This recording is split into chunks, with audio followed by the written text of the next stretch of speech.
this mess. Haven't built the town to hold us down. Paperwork can't fear. We looking like clowns. Never been to the temple. Claim we follow the prophet, but I follow the prophet. I understand logic. People in the temple, time to hit the streets. Everybody do their part of we ain't getting relief. The murder rate can be more and just gone crazy. Dope fiends ODing in the hood on the daily. Weed waste with chemicals, you drink and serve. We fighting over information, we got some nerve. They say that we conscious, we might know a little something, but we just frontin', cause we haven't done nothing, we lost.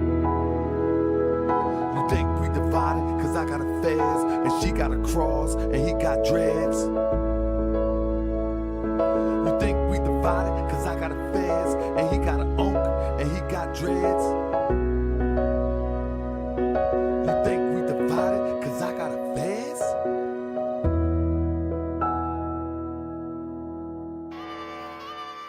Yeah. Islam. I'm trying to be your friend, man. That's right. I'm trying to be your friend, bro. Help me out. Meet me halfway.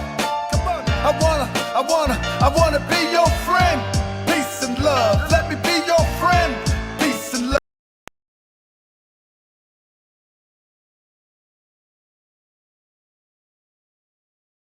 Decision like,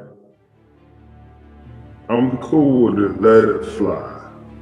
And the reason why is because in his leadership in that moment, when I let him know, like, look, you compromise all the anonymity that I got policies in place for. Like, nobody knows they know who I am, but if you look at my social media and stuff like that, I mean, there's no sign, nothing, you know. It's good. And I have a huge chapter, and the reason why we're successful is because we operate with those principles of anonymity and just being.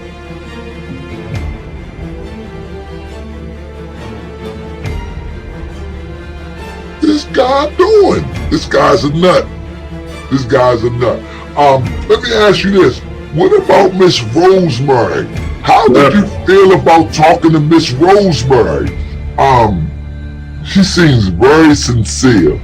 But in the same instance, she seemed to acknowledge that she's covering up stuff. Well, she said, I'm not going to lie for him no more. Well, see, here's the thing.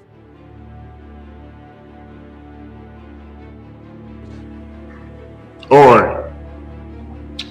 What is your intended goal? But hold on, wait a minute. For the audio and the video, because you already know. Once it goes out, we know.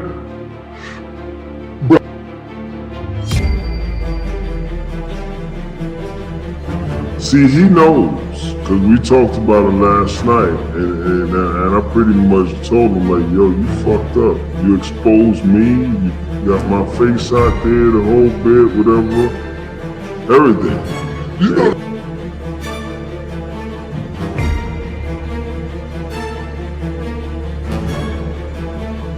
I don't know how you gonna fix it. I know a way you can, but I just don't see you do it. You would rather say, fuck it, fuck them, going overseas, start there, fuck the US. Because in order to do what is necessary to bring about repair, you would have to be reduced. And you're not gonna do that.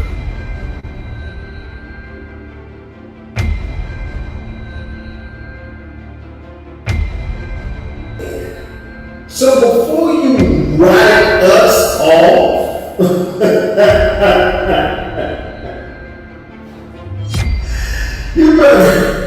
better wake up and right your wrongs.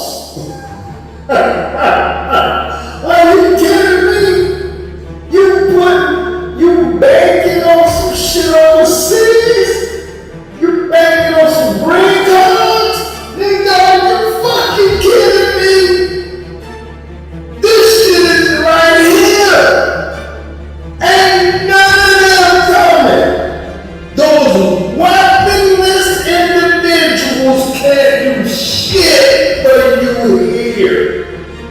So before you get so and stop appointing people to leadership when you know they're underdeveloped. Come on now.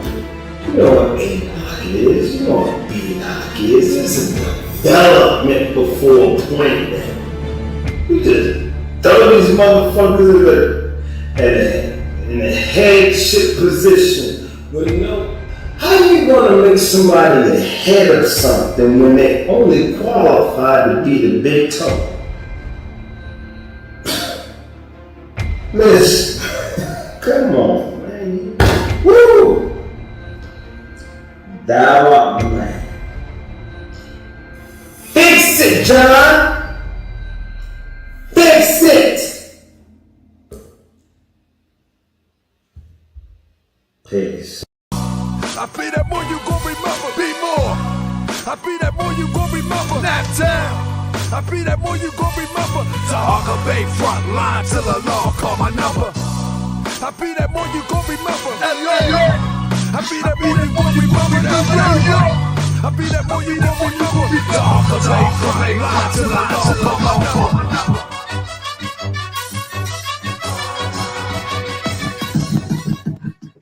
We back in the building. Family, welcome to another edition of Moorish World TV. I'm your host, Brother Tahaka Bay. What you just seen, family, was a look into the new platform. As I've said before, I wanted to create a platform where everybody can come, where they can be serious about the information that's going on in our community and the research that I have been able to come up with. There's plenty more to come. I'm talking about, I have a little bit of everything, a lot that I've been holding back because I don't believe that YouTube is the place to put everything out at one time. It is a platform that is for $10 a month.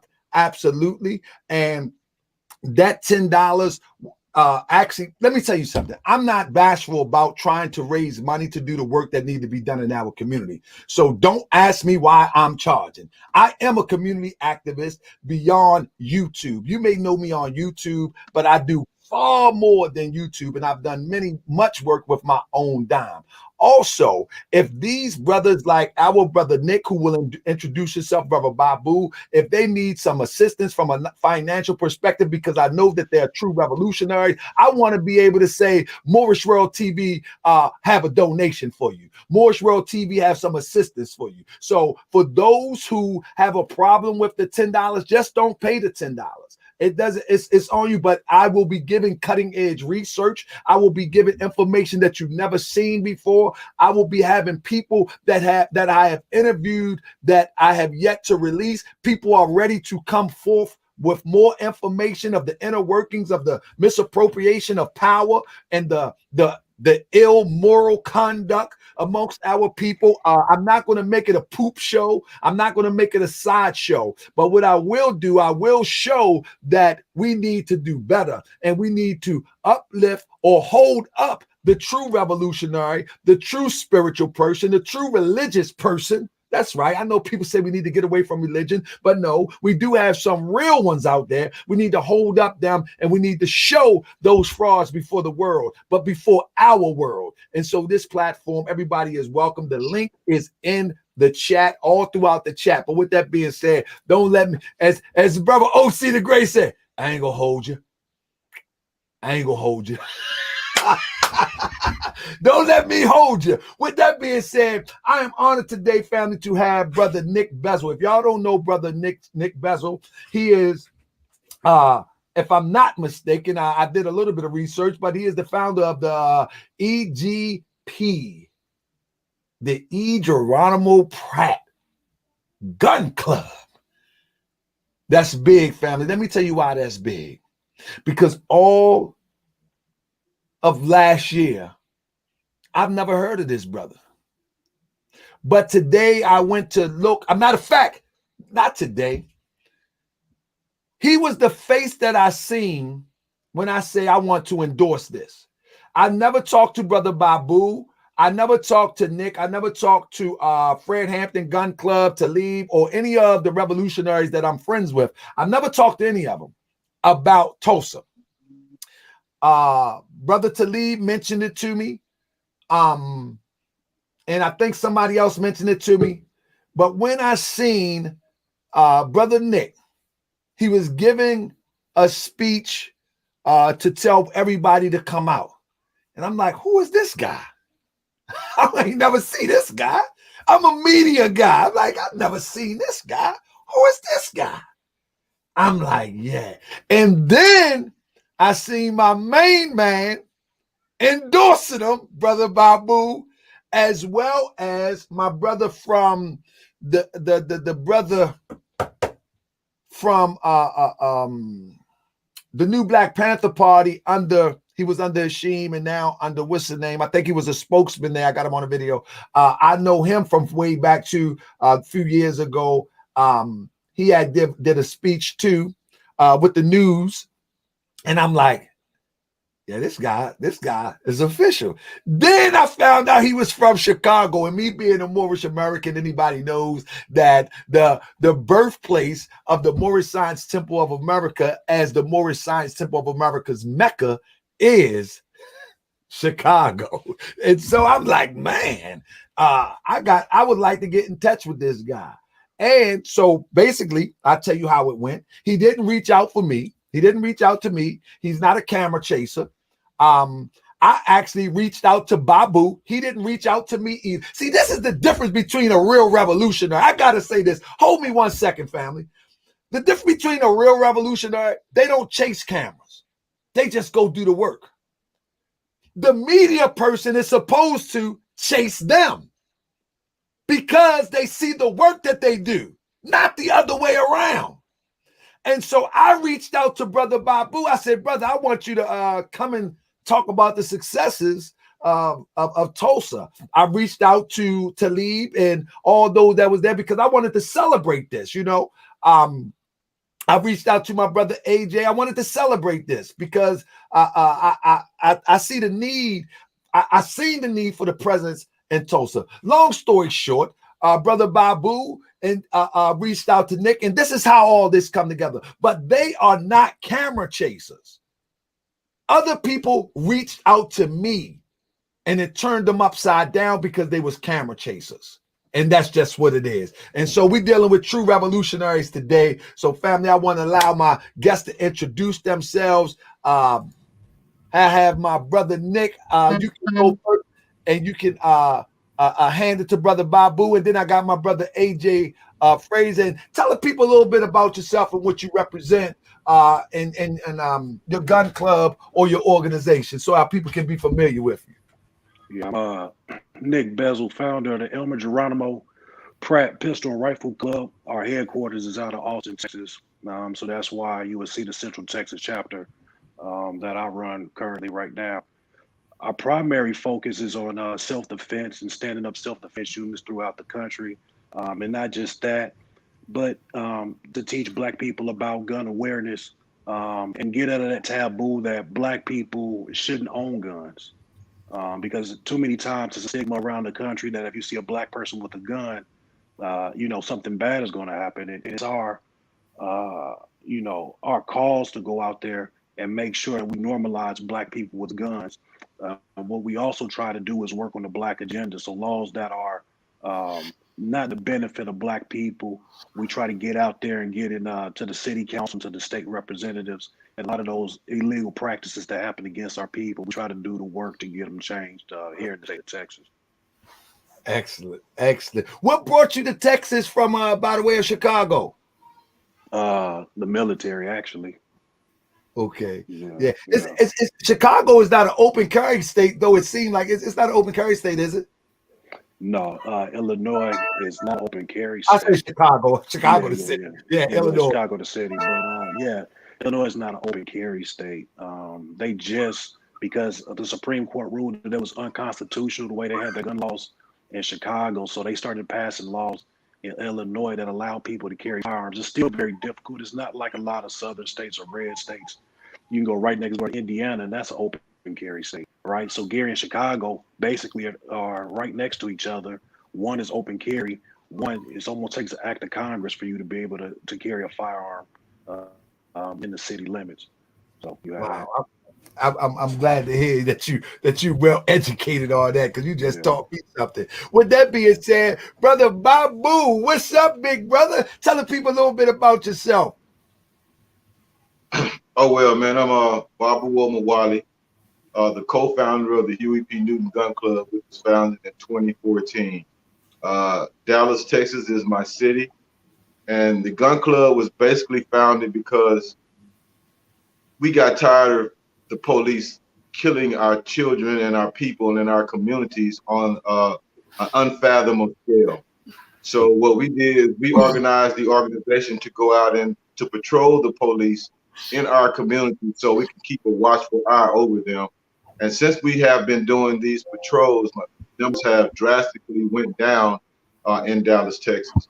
We're not saying that it was an end all, but by black men patrolling their own communities, man, they are capable of bringing the numbers down when it comes to the police terrorizing the black communities. Indeed, indeed. And like I said, I think it's definitely a need for us to take the bull by the horns, because this thing is getting out of control. And especially in cities like Baltimore. You know, the violence against one another is crazy, but the violence of the authorities against us go unreported all the time. So I think this is something phenomenal that we have. Like, I never knew all of this exists like to this level, you know. So it's phenomenal that we have these gun club militias or gun organizations that ain't scared and ain't shy and ain't bashful to say, listen, this is where we at, and we ready to face and deal with whatever we confronted with if we met with it. But with that being said, we got my good brother AJ Frazier. Many of y'all may not know him, but I've known him for quite some time now. That brother, when many people said I hated the Black Power structure, the Black Power freedom fighter organization, what people didn't know is that brother AJ had covered me in Washington, D.C. as I've done lecture speeches, with brother Malik Zulu Shabazz. The brother stood there right next to me, suited and booted, while these people was talking crazy. I don't give a whole bunch of rah-rah, but the brother has been around for quite some time. He has a story to tell. Hopefully one day he will bring the story here, but maybe, brother, you can tell them a little bit about yourself. Brother AJ, what's up, big bro? Hey, brother, how you doing? Power people. How you doing? General Babu, General Nick Bezzel, Grand Sheik, how y'all doing? Doing well, brother, doing well. Peace. Yeah, so, Grand Sheik's a good friend of mine. I don't do interviews, but I definitely do it for Grand Sheik. You know what I'm saying? And that's just the bottom line. He's a real soldier, real man. He really cares about the people. So Pansock has been in the Atlanta Rescue Division for years. We started off as a division under I've been under General Babu now for about 4 years. We kept it quiet for a while. It was really only him and General Kamani who knew I was under him for all this time. But we called it Panther Special Operations Command because at the time I was a member of the New Black Panther Party, first under Kystal, when I started this rescue unit, and then under Hashim Nzinga. And now I'm just solely under General Babu with the Huey P. Newton Gun Club and General Kamani under the People's Protective Alliance. I'm basically under General Babu and General Kamani. I'm their all-purpose rescue commander. So PANSOC is an all-purpose rescue unit. We became our own formation early May 2020, just before we organized the Brunswick maneuver for Ahmaud Arbery. And our main focus, we do some activism as well, but our main focus is preservation of life. So we look for missing persons. We deal with hurricane rescue, rescuing victims from sex trafficking. We're dealing with slaves, slavers, and one of the reasons why we're all, a lot of us are jumping out of planes and scuba diving, because we're building up an army to go free slaves in North Africa. You know, we saw videos of the people being beaten, sold, and whipped out there, and we figured, okay, nobody else can do something about it. We will. Slavery in North Africa has been going on since 600 AD with the Arab slave trade, about 3 times longer than the transatlantic slave trade. Nobody's done nothing about it. So you know what, we're going to, and we got a lot of support. One thing about Panstock, we are a rescue unit. Anybody can join, so we have a lot of power when it comes to handling issues like that. Man, that's big, man, because you know, a lot of people, you know, when they see a Moorish American, they say, oh, you're Muslims and slaves, and they go on and on with that, you know. But, you know, we're talking about bad character. We're talking about people who have no spiritual aptitude that would enslave another human being. And you're absolutely right. Those pale Arabs in North Africa, perpetrating as Africans, are enslaving our people like it ain't no tomorrow. If your complexion a little bit darker than a penny, you in trouble. If you're a penny dark, you in trouble in North Africa. So absolutely, we definitely need that in place. Brother Nick, let's start with Brother Nick. Brother Nick, what inspired you? Because I've researched and I found that that Tulsa was doing a centennial. The city was financing a centennial for the massacre that took place. What inspired you to say, you know what? I'm going to bring the guns in, the brothers in, and we're going to make our presence felt. What inspired you to do that? You know, I think so. We conducted a maneuver out here in January. Myself, you know, my organization, General Babu, Black Show Militia, Black Justice Society. We conducted a maneuver out here back in January. It was fairly successful. We accomplished what we wanted to accomplish. And so then in February, I thought about it. I said, hey, this is, you know, the 100-year, the centennial of Tulsa. And I was in the car and I called General Babu. And I mean, I hadn't even finished the statement about going to Tulsa. And General Babu was like, I'm in, like immediately before I could even finish the statement. He's like, I'm in. And so because what I thought was, as we're building up these units across the country, it served a few purposes. As we start building up these units across the country, I said, what better way to, one, let the country and the world know that we have the ability to defend ourselves, right? Like when you go back 100 years, you only had a handful of brothers that was able to defend Greenwood. But if we have a Greenwood today, or if we have a Rosewood today, what happened 100 years ago will not happen today. Like never again will you see that type of massacre happen to our people. And that was part of the message. It was a message to show strength and solidarity. And it was also a message to let the people in places like Tulsa to know that they're still dealing with the impact of the massacre 100 years later, and to let those people know that they're not alone in the fight. And so what better way to do that but to bring these organizations in to show them that, hey, we got your back. And that was one of the key things while we went there. Another part we went there was to pay homage to those ancestors who got massacred, who got slaughtered by those people 100 years ago. You know, the sacred land of Black people. Tulsa, Greenwood, Archer, and Pine is sacred land to us. And so we wanted to make a pilgrimage. You know about pilgrimages. And that's what we wanted to do. We wanted to make a pilgrimage to Greenwood to pay our respects. And so, you know, and on top of that, because of what we did, we've made a pact that every year we're going to go to one of these massacre sites. Next year, we're going to the Devil's Punch Bowl. The year after, it'll be centennial of Rosewood down in Florida. So every year we want the numbers to grow, and we want Black people to make these pilgrimages to these sacred lands to us. And that's the plan with these organizations going forward. Man, that is excellent, bro. And I'm definitely going to be in the number. I'm telling you, soon as I get the information when y'all moving. I'm planning my life around that because I'm definitely going to be in the number. So, Brother Babu, I seen a video with you, with my young brother Ozo, and you all was addressing the police, and I wanted to bring that clip, but I didn't have time today. Y'all was addressing the police, and you had agitators supposed to be in support, or as the word is used, in solidarity with this movement, using that as a form to say, oh, you being told what to do, you're going to be told what to do. Now, I'm going to address that from Brother Nick perspective, because he addressed it way before the march, what the position was being there. But can you tell us a little bit about what happened with that incident, with the confrontation, or the wording with the officer?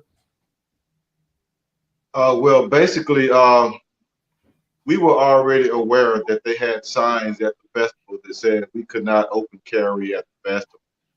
But we ultimately felt like that they only put those signs there because we had been promoting our open carry event. So they were trying to actually stop us from coming down to the Archer and Greenwood area. So during the march, when we got to that particular spot where they had the roadblocks up and the signs at, first thing I asked them, was that a state regulated sign? So here's the thing. You can't make a sign and just put it up yourself and say that it stands for the law. It has to come from the state of Oklahoma, because that is the city that we're in. They only have prospective signs that you can legally put up. So one, the sign was not a legal sign from the state of Oklahoma, but because of the permit that the people had for the festival, the Oklahoma Police Department, Tulsa, Oklahoma Police Department, was protecting that sign and protecting the spots that was around the sign. So basically, they didn't want to let us into Greenwood with the open carry of the long guns. And I was just arguing back and forth with the police the validity of what it was that they were doing, and maybe even talking about filing some type of legal action. So there was never an intent for us to break the law, but we weren't just going to march down to that point and just turn back around and go back without having some dialogue back and forth about the validity of the sign. So when we get a chance, we'll get into the permit versus the non-permit, just for those who naysayers said that, you know, we had permission to do the march. Well, matter of fact, we just go ahead and deal with that now. On our march down to Greenwood and Archer, there was no permit. Let me watch the videos. You see that we're walking on the sidewalks. Walking on the sidewalks gives us the liberties under the Constitution and under state and local laws to go wherever we want to go. And Brother Babu, carry. Are you able to hear me? That we are not escorted by any police or anything like that. Sorry about that. Can you hear me? Sorry about that. My phone. Are you able to hear me? But you will see we were not escorted by any police. We made that march on our own, at our own risk, without a permit. Are you able to hear me? Down into two different sections. Sound like you got your mic on, Sheik, or is that me you can't hear? I can hear you, but I can't hear you, Sheik. Can you hear me now? Yeah, I can't hear you, Sheik. Yeah, I can hear you, Grand. Damn, I can't hear nobody. Yeah. That's what I was trying to get to, but we can hear you. We can hear you. You can't hear us. Yeah, I think it might be the Fed. Okay, I can hear y'all, but I can't hear y'all. But I'll go ahead and finish, man. To make a long story short, when we went down to Greenwood and Archer, I wanted to show something. Hold up. 1 second. So what he's talking about, family. Hold up 1 second. So what he's talking about, family, is right here. When you look at this video right here,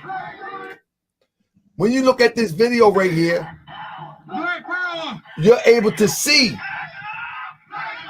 Not only did they take over the sidewalk, they took over the street too.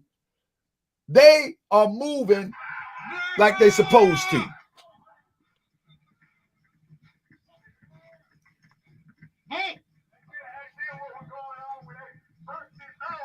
Nick, I'm gonna have you go ahead and break it down until I can get some sound back. So if you would, go ahead and take the lead on that as far as the permit. So what I wanted to do, family, I wanted to, 1 second, Nick. I wanted to show that there is no barrier. And I'm just saying, listen, people gonna say, oh man, listen, I'm looking for barriers. I'm looking for wristbands. I'm looking. Y'all know how I do. There was no escort. There was people observing, but that's totally different. And so now I want my brother Nick to explain, because I'm not going to let somebody throw doo-doo on something that is a great accomplishment and a representation of standing strong for our ancestors and putting our energy into place. We're not going to let that happen. Not on my watch. So, brother Nick, could you explain to them, because we have people that want to try to put out this permit thing and try to associate it with things that have been formally done with other militias. So, brother, can you speak on that?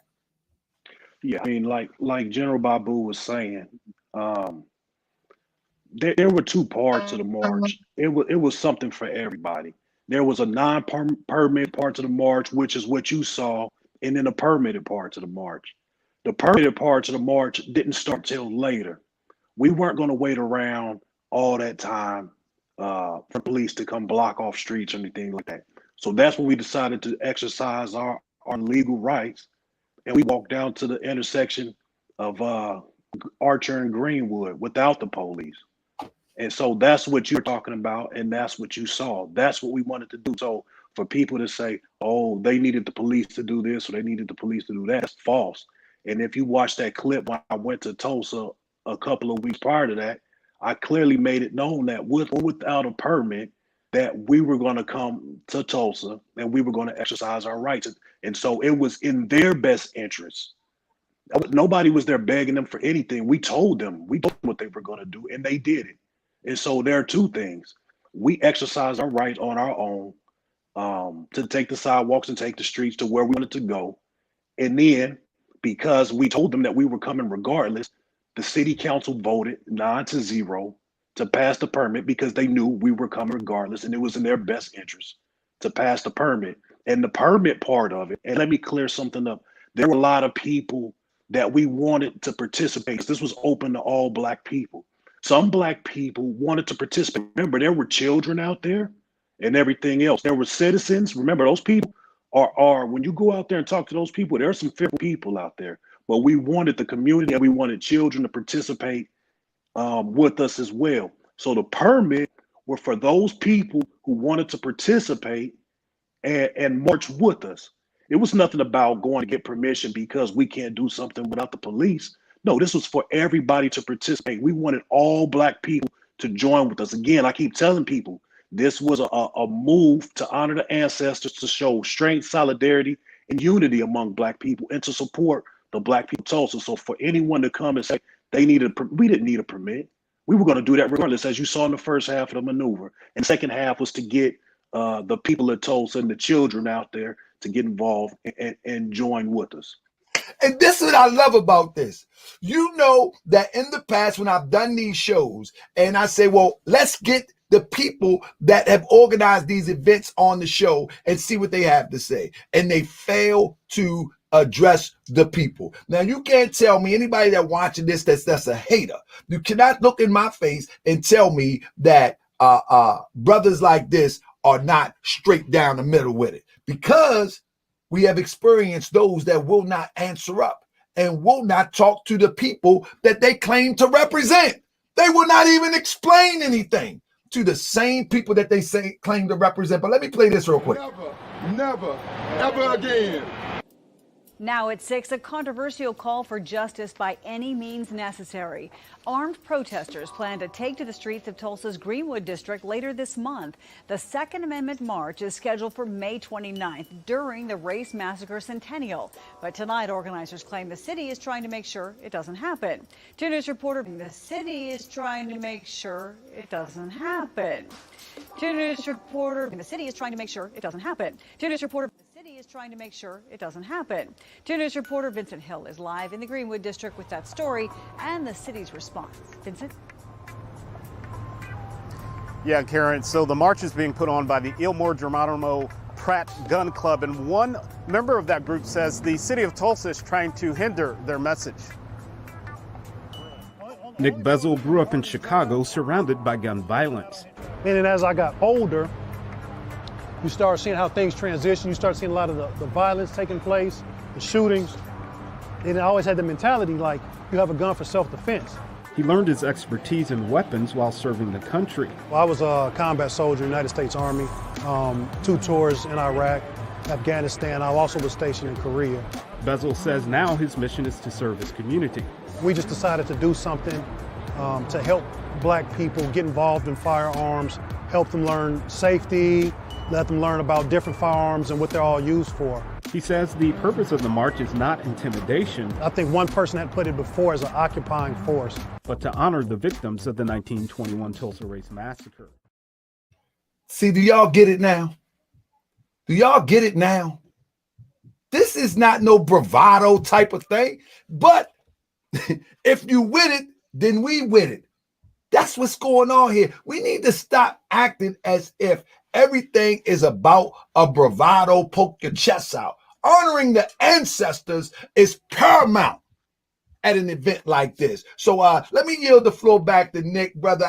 Every time I watch that and I watch your speech trying to bring people out there, brother, I am much inspired. Again, I told you in private and I tell you in public, I am honored to have you on the show, as well as the like minds of Babu and AJ Frazier. But brother, what have you say about that? The closing where the commentator says, the reporter says that no, we are here to honor the ancestors. However, you can still feel the energy that we can be with the stuff if you want the stuff. So brother, the floor is yours, brother. You know, the message is that we just aren't gonna continue to just lay down, right? There's always a thought that if you back someone into a corner, there's 1 or 2 things they're gonna do. You know, it's either fight or flight. And I think our people are to the point where they're back into a corner. I mean, if you look at last year alone, look at the firearm sales last year amongst Black people. It was the highest in the nation. You know, I just think we're to the point where we try to do all the right things. We try to abide by the law. We try to, you know, be good citizens. We've always been, you know, we've been the real patriots of America. You know, all that. You know, when you hear white people say that, man, that's a dog whistle. They're not patriots. They're terrorists. We understand all that. But we've never turned on this nation. This nation's always turned on us. But I think it's gotten to the point where Black people have to finally get to the point to say, we've had enough. You know, protests should start being the warning shot in America. If you kill one of ours unjustly, unarmed, if something doesn't happen to those individuals that murder our people, they have been doing, and we don't get justice, then we have to escalate the measures that we take. You can't continue to come into our communities and patrol our communities and kill people.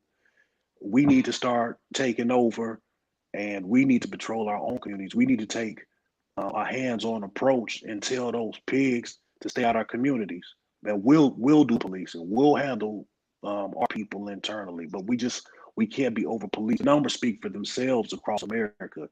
You know, whether you're in cities like Austin where we only make up 8% of the population, yet we're targeted at a disproportionate rate. Man, that's not just here, that's all over the country, no matter where we're at.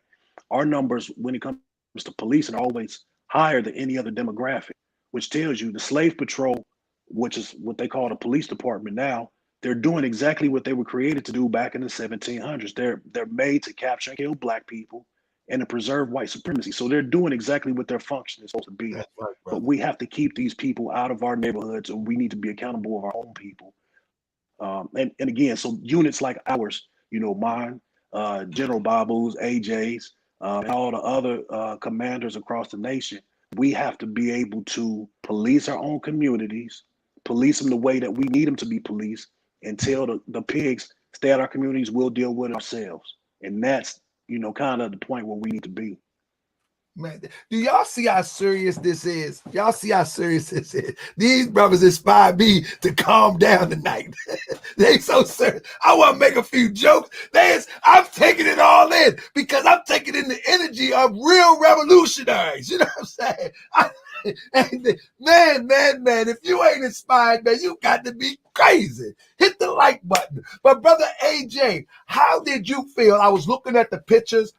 You really laid back, and you just about that work. And again, I would love for one day you come on here and tell us the story how you saved the sister from the sex trafficking, brother. I don't want to put you on the spot. You and your squad do wonderful work, and you never plaster it across the screen. I literally had to look for it to find it. So how did you feel out there? What was the energy in Tulsa when you were there? It was powerful, man. It's spiritual. You could feel the ancestors calling. You could just feel the pain and really I'll just say the backlash to what's been done to everybody and to us. Again, I do run a rescue unit, so my main priority is preservation of life. But there's certain events that PanSOC will be a part of, when we feel it's really important. And this was definitely one of them. Tulsa was one of the worst massacres post slavery in this country's history. Rosewood was another major one, which we'll talk about later. But yeah, when you have literally a whole town destroyed and firebombed over an accusation against one person, and basically what this was too, it was basically over our people being heroes, because a brother was falsely accused of something that even the woman didn't accuse him of. It was just basically he had left an area, a woman had screamed, so because of that, this black man must have raped, this woman, this and that. So because of that, he gets taken into police custody, and then a mob comes to lynch him. So what happened was a bunch of heroes came to rescue him, and they decided, no, black folks ain't allowed to defend themselves. So what they do, they go and decide to attack and destroy the whole town. But although our people were outnumbered, they fought back. You know what I'm saying? So the truth of the matter is that's what it's about. You fight back. I've been doing rescue for over 20 years, and I aside from my time in the party and with UEP, and then way back when I was in the military, we never really like post anything online because we weren't recruiting when I was doing stuff like that. It was just me and my team. But I'll tell you, one thing you learn, man, is devils in every race. I hate to break it to you, but I'm just being honest. I've seen a lot, and I'll tell you right now, people gotta learn how to fight back and defend themselves, and that's what Elmer John Pat was talking about. That's what General Babu, man, I'm gonna be honest, he changed the game. I don't know how far folks have been watching the whole revolutionary movement, but when General Babu came on, it really wasn't no military training going on since the original Black Panther Party, which completely disbanded in 1982. 1988, you had a friend of mine, General Aaron Michaels. He created the new Black Panther Party. He was very militant. He was going around with his shotgun, shutting down drug houses, he basically continued the original Black Panther Party. But then he had given up power, and a lot of the militancy died, and it became more about speeches. It became a lot more like other organizations. I'm not going to say their names, but then what happened was, young fiery brother named General Babu, or at the time it was Private Babu. He worked his way up, ex-military, came on there, and he said, what's going on here? How come there's no military training going on? And he changed the game. Now you got these black units all over the country armed and trained and everything. And I have to give it up to this general, man, because I know a lot about him. I also know a lot about General Kamani. People never talk about PPA. I'm part of PPA too. That's another rescue unit that General Kamani, man, if I even posted anything online, he cussed me out. He's very proud by everything. You'd be amazed how many people he's rescued. He's one of the main ones who really taught me how to deal specifically with sex trafficking. But we have a lot of ex-military, General Nick Bezzel as well, General Talib. I got a lot of ex-military and current military in my unit. Again, anybody can join PANSOC as long as they pass a background check. So we have a lot of that too. But I tell you, when you have brothers like General Babu came in, he really changed the game. And I've been working for him for a long time, learned a lot from this brother. And I'm just amazed because again, it really just went from speaking, and standing posts or speeches to just all out militancy, military training. And basically, pardon my French, you fuck with us, you're going to pay for it. And folks see that, and they see that. Now, all of a sudden, you got all these black units out there that are some of the best trained units, best trained civilian ran units in the nation. And it's never been like that before. So I just want to give a salute to the brother because he really changed the game. I'm just going to be honest with you. And to that thought right there, I was noticing because I definitely pay attention and to report to the people. I definitely pay attention. And let me say something. This all been dropped into my lap. Like I wasn't looking for this. People reached out to me and like, can I be on your show? Can I be on your show? And that's how it dropped in my lap. And I'm glad I did because it now gives us a clear picture of what need to be done. And we get to see to separate the wheat from the chaff, if you will, the truth from the falsehood, the real from the fake. And we get to see it in real time, But what I noticed in real time, last summer, I was watching a bunch of videos. I'm like, this don't look right. Now, I'm not military trained, but I'm like, this just don't look right. This just look crazy. What the heck is this? And because that's in my mind, I'm looking at the video that is on General Babu page, and I'm watching people, I don't know if I'm saying the right language, holding the line. It's a guy going up and down the street.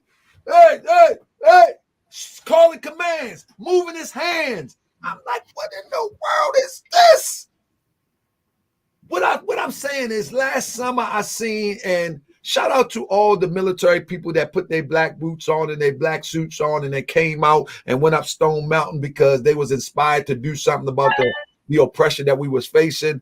But I can tell you what I seen from a lot of them videos was people that was unqualified to stand on the front line, to even stand and seem to be ready for battle. But what I seen on this video, and if anybody on Facebook can go to Brother General Babu page, you will go and see that, and you will see brothers moving up and down. I don't know if it was brothers and sisters, but I'm telling you, they was moving up and down. They was watching. They was making sure everything stayed tight, and in the midst of the chanting, these are our streets, you can still see the uniformity in the organization. And the key point to this was these were, people always talk about we need unity. This was one unit amongst many units. How was y'all able to bring that together? Because people still crying, oh, we need unity. But when I seen that most people had on the black, the red, black, and green patch, the Black Panther patch, and their organizational patch, like Elmer General Pratt Gun Club and PANSOC, their patches. But you can see the unity working in unison. How was y'all able to pull that off? I'll be honest with you. I don't like to say names, but a lot of people, I'm not saying one person, a lot of people do not like unity amongst us. And once we all start realizing who the bad actors are, and we start, cutting them off, all of a sudden, all the generals start getting along. I'm just be honest with you. That I can't really make it no more secret, no more simple than that. Was you able to see that, Nick? How all the different organizations was unified going down that street, and it was done without a hitch? Yes, I saw it in real time, and then after the fact, I went back and looked at some of the videos that people had posted. You really have to attribute it to people putting egos to the side, right? People saying, "Hey, I want to be a part of something that's bigger than myself," and that's what you saw out there last Saturday. You saw a lot of people, regardless of their rank or regardless of what they've done. Everybody on that day knew their position, regardless of what it was, regardless of their rank, and they executed, what their specific mission was on that day. And so that's why you saw what you saw last week was because a lot of people were able to put their differences to the side. A lot of people were able to put their egos to the side and do what was asked of them. And so when you do that, you're able to come together, and that's what you see when you see unity. You get people come together and say, "We're doing this for something that's bigger than myself or my individual unit, or whatever else that may be out there." And so people should look at what happened in Tulsa, and let's try to do this on an even bigger scale next time. And hopefully we can accomplish that. And let me say this. I noticed too, brother, General Babu, I noticed that before the march that did not get highlighted, but I'm going to be covering this probably off and on for the next week. Because I think, like I said, I think it should be celebrated. I don't care what nobody say. This should be celebrated because this wasn't one of those things like, oh, they killed such and such, and let's go scream no power. I mean, peace, no, da-da-da-da. That's no. No, we're gonna go and make a presence on the centennial of the massacre of our people. We're not chasing a camera, we're not chasing an ambulance. We're all gonna come there and we're gonna be true to what solidarity is. So I'm gonna celebrate it for as long as I can, and bringing on generals and soldiers who will come on the show and tell about their experience. With that being said, much of what has been missing from the whole picture is that y'all had like forums before the 29th or early 29th. I seen video where there was speeches going on. There was if it was I don't know if they were educational seminars or something going on. Were you a part of organizing that also, the pre-engagements that was happening? No, for the most part, I wasn't part of the organizing committee. The only thing that I took initiative on was making sure that the formation itself was tight, that I spoke with the generals from the different unit so that we could all be on the same page. As far as my contribution to what we did in Tulsa, what I wanted to make sure of that everybody got there safe and everybody left the same way. No negligent discharges, nothing that is going to make us as a people look like we don't know what they're doing. See, when white America and just abroad, when they see black people with firearms, and especially when you got those kind of numbers, they're looking for you to fail at what it is that you're trying to do. And they're looking for you to give a bad rapport as far as the organization is concerned. So my mission was to make sure that the formation was tight, to make sure that the formation was organized, and to make sure that everybody that came there also went home the same way, without a bullet hole, and without any negligent discharges, and also to make sure there would be no outside provocateurs in our formation. So I was on a specific mission. As far as dealing with the media, that was more or less Nick Bezzel and Malik Zulu Shabazz, amongst a few others. That was their mission, was to get the people on focus and to get the people to take part of that. So with that being said, I want to give a shout out to Malik Zulu Shabazz because he was very imperative and important to putting this mission together along with us. See, we took off our individual stripes or hats or whatever it is that you want to call it, and we organized this thing as a collective. That's why you've seen it as successful as it was, because there was no ego involved. We knew that there was a direct mission that we wanted to fulfill, brother. That was so Nick, were you did you see the speeches and the classes or the talks that was going on before? Were you aware of that? Yeah, myself and Dr. Shabazz organized. Basically, it was the Black Power Convention. I know Right. a lot of people were hyped up over the march itself, the maneuver, but on Friday and Saturday, we actually brought in speakers from around the country Yeah. to come in and speak on Friday and Saturday. So we had brothers coming in speaking on reparations. We had Brother Marlon Watts out of Chicago. He came in and spoke. We had Brother Mike Brown out of Houston. He came in and spoke on reparations. We had Lady Miss Joy, who actually lives in Tulsa. She came and spoke on her view of the descendants of the massacre and what it will take for them to get reparations. We also had Brother Hawk Newsom out of New York City, who was the founder of BLM NYC, who just recently rebranded his organization, and now they're called Black Ops, because he's trying to rebrand it from the BLM name, because he doesn't get down with that. So he's rebranding and he's down with the Black Second Amendment movement and still doing for people in the community. So salute to all those brothers and sisters who came out and supported and shared their knowledge with us over the weekend as well. Indeed. So, family, give me a second. I want to take a 2-minute break because I want everybody to actually subscribe to this channel. Yes, I'm going to promote this channel where you're going to get stuff that you're not going to get on Moorish World TV.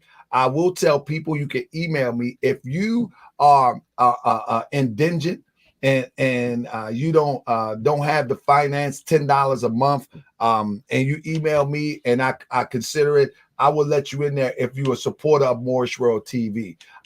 It's $10 a month and it's cutting edge research. It's stuff that ain't nobody seen. It's stuff that as soon as it comes out, I drop it. And it may never make it to Moorish World TV. But let's take a second and let me entertain that for a minute. The link will be in the chat. I'm gonna grab some kombucha. So give me like 3 minutes, family. Indulge me for a second.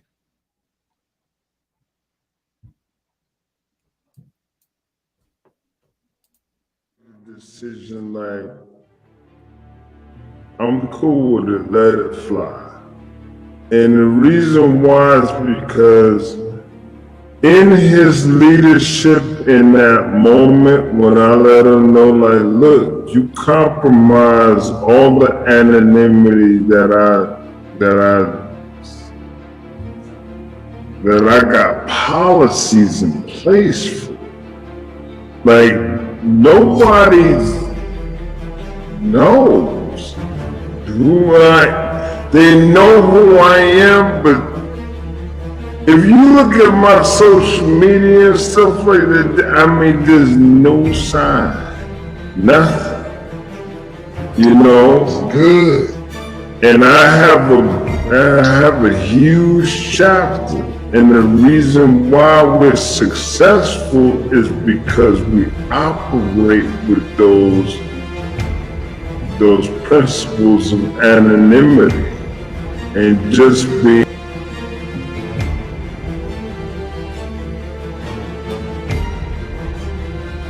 This guy doing? This guy's a nut. This guy's a nut. Let me ask you this. What about Miss Rosemary? How did you feel about talking to Miss Rosemary? She seems very sincere, but in the same instance, she seemed to acknowledge that she's covering up stuff. Well, She said, I'm not going to lie for him no more. well, see, here's the thing.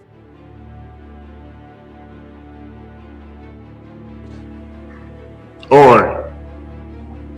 What is your intended goal But for well, hold on, wait a minute. For the audio and the video, because you already know. Once it goes out, we know.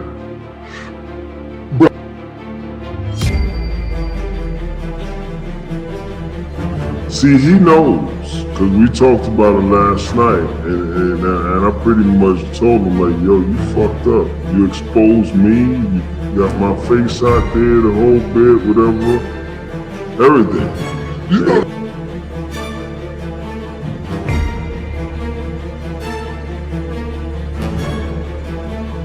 I don't know how you gonna fix it.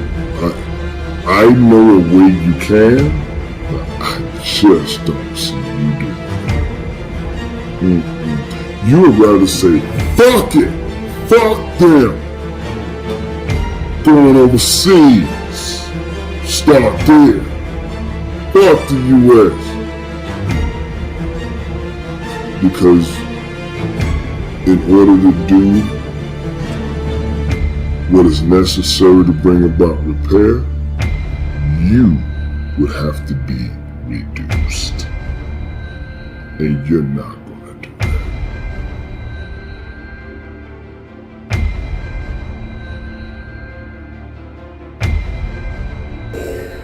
So before you write us off,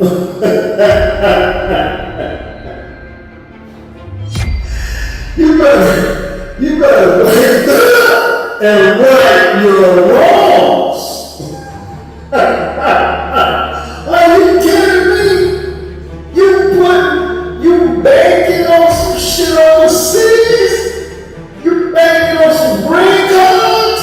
Nigga, are you fucking kidding me? This shit is right here. Ain't none of them coming. Those weaponless individuals can't do shit for you here.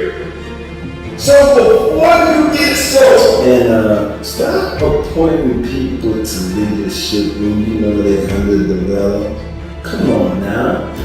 You know what ADOC is. You know what BDOC is. It's a development before appointment. You just throw these motherfuckers in a headship position. But you know, how you gonna make somebody the head of something when they only qualified to be the big toe? Listen, come on, man. Woo! Thou art man. Fix it, John! Fix it! Peace. So, family, this is the greatest researcher on the planet. Many people don't know what you're watching. What you're watching is you're watching one of the top brothers at NFAC that has had enough. He didn't give me any information. He didn't give me nothing. He didn't give me nothing. You have people that are tired of the madness. You have people that are tired of the lies. You have people that really want to be a part of freeing our people and fighting the oppressor. Whether that oppressor is working by the hand of our people or whether that oppressor is working from a system that was designed to oppress our people. You have people who are concerned. And those concerned brothers and sisters, I am honored that they see that I am also concerned. And they entrust me with information to deliver it to you in a responsible way. Yes, I bring some antics. Yes, I bring some jokes. Yes, I bring some drama. But in fact, what I'm trying to do is put the mirror in our face so we can see ourselves, number one. Number two, we want to be able to say, this is what infiltration and confusion look like. So when one tries to join the brother Geronimo Pratt, one tries to join Huey P. Newton Gun Club or Pants, we already seen it before. We've seen the social media antics. We've seen the coming on the camera, sensationalizing a conversation. We've seen it before. And so every general in every state will be able to see and say, you know what? We've seen this on Moorish World TV. Nick, I think we got one. AJ, I think we got one. Don't this remind you of this? Look at the video here. I think we got one. Babu. I don't know about him, but I just seen the video. Maybe you want to check this out. I know he with you, but maybe you want to check this out. And there wouldn't be no need for Moorish World TV to do anything anymore, because we got the evidence and we got the blueprint of what the fools look like, and we can get rid of them early. So I'm going to do what I do. With that being said, family, indulge me for a second. I got one of my favorite people. She told me, I said, I need you to come on here next week. Because she texted me and she said, Grand Sheik, I got to go on a slab. That's what she told me about Tulsa. I said, how you doing, sis? She said, I got to go on the slab. She said it just like that in the text. But, that's how she talk. Anyway, I told her today, I said, I need you to come on the show next week, sis. She said, nah, I got to come on there with she ain't say nah. She said, nope, in capital letters. Nope, N-O-P-E apostrophe. I got to come on the show with my comrades today. She said, no, Black. Nope. So we got Black in the building. Hey, whoa. I got to come on the show with my comrades today. And you messed up my introduction. Listening to me in the back. What are you doing? Messing up my introduction. Mo Black, that's my family right there. Mo Black, where you at? Mo Black having problems. Fans always mess with her phone, man. That's one thing I noticed. That's all right. That's all right. We're going to get her a bomber phone. They sell them right over there in Tennessee under that tent. They still got Obama phones. We're going to get her one of them. Obama ain't going to mess with her. So Brother Babu, before she gets straight, hold up, here she go. Now, Obama ain't going to mess with her. Here she go. Black Babu. Grand Sheik. Black Power Grand Sheik. Grand Sheik. All right, I'm sorry, Mo Black. How you doing, Mo Black? Grand Sheik, stop your motherfucking bullshit talking about some goddamn motherfucking Obama phones. I don't play that motherfucking shit. Hey, nigga, look, I'm telling you, I'm popping over here. It's all good over here. It's working. All day, every day over here. You always messing, starting some shit. You love bullshit. Hey, Mo, I love you. Black Power, AJ. I love you, comrade. Black Power, comrade. It's my Mo Black right there. Love it again, Black Power. Love you, comrade. But what about Babu? You mentioned Babu when I talked to you. I just said Babu, my A1 day one. What the fuck? I call Babu with my personal problem, man. That's my commander, man. Real shit. Babu keep me on track. Hey, you see my big brother Nick up there, right? I haven't had the pleasure of meeting you, comrade. Was you on the slab? The way you speak, I feel like you a good brother. Was you on the slab in Tulsa? Shit, I was in that motherfucker like motherfucking jeans with no pockets on. Well, next time you on the slab, me and you gonna be on the slab together, and we gonna shake brother Nick's hand. Okay, I ain't got no problem with that. Brother, sister, how you see? You wouldn't have been in Tulsa because if Nick didn't initiate it. So we got to thank Nick. But how did you feel about? Oh yes, I wanna congratulate. That's right. We can't let Nick slide. He looks serious and everything. But the Grand Sheik is going to give you your roses today. Yes, indeed. Yeah, I appreciate that. And you know what? It was so overwhelming. And what I'm saying, Grand Sheik, goddamn, man, it was so overwhelming for me. Like, for real. Nick, you the man, brother. Yes, indeed. Listen to what I'm finna say, man. Listen to what I'm saying, man. Mo Black. Go ahead. The floor is yours, Mo Black. What I'm saying is, it was overwhelming for me. You know what I'm saying? Because, see, the one thing that I didn't like that you said tonight, and you said it repeatedly. You said real comrade. Okay, that means revolutionaries. Listen to what I'm saying. Now, the comrades that came on the show before, It doesn't mean that we wasn't real comrades because I we think was up why under you always this soft ass misunderstanding me? nigga's leadership. Why Can are I you talk, always misunderstanding me? No, no, I ain't gonna let you misquote me. I ain't say nothing about anybody who was on the show that wasn't real. What are you talking about? Only one that wasn't real on my show was Big Shirley and Ali Muhammad. That's it. But okay, all right. I'm gonna let this slide. I'm gonna sidebar you on it. I'm gonna sidebar you on it. Okay. No, so you are misunderstanding me again. And we always have a fuss when you come on here because you're misunderstanding me. The only one that's not But we ain't gonna fuss on this motherfucker for everybody to see it, though. That's what we ain't gonna do. Oh, no, we are. They need some drama. Now I'm playing. All right, I'm sorry. Now you need some drama with your mess ass. You messy, Greg. But listen, the shit was it was so good. Thank you, brother AJ. It was so good. My soul, Grand Sheik. What? No, I was thanking him. Listen what I'm saying. Grand Sheik, it was so good. You had to been there, Grand Sheik. So you would have had to have been there. Can you paint a picture? You know what? At one point I teared up, but you know what? I'm such a hot. What? You can't hear me? Yeah. I can't hear you. What? Yeah, they've been messing with our volume. The Feds been messing with the volume. I had to restart my thing, my computer, and come back on. I think. I know how they go. Yeah. Yeah, I'm used to it. But see, this the thing. The shit felt so good to me. Man, let me tell you something.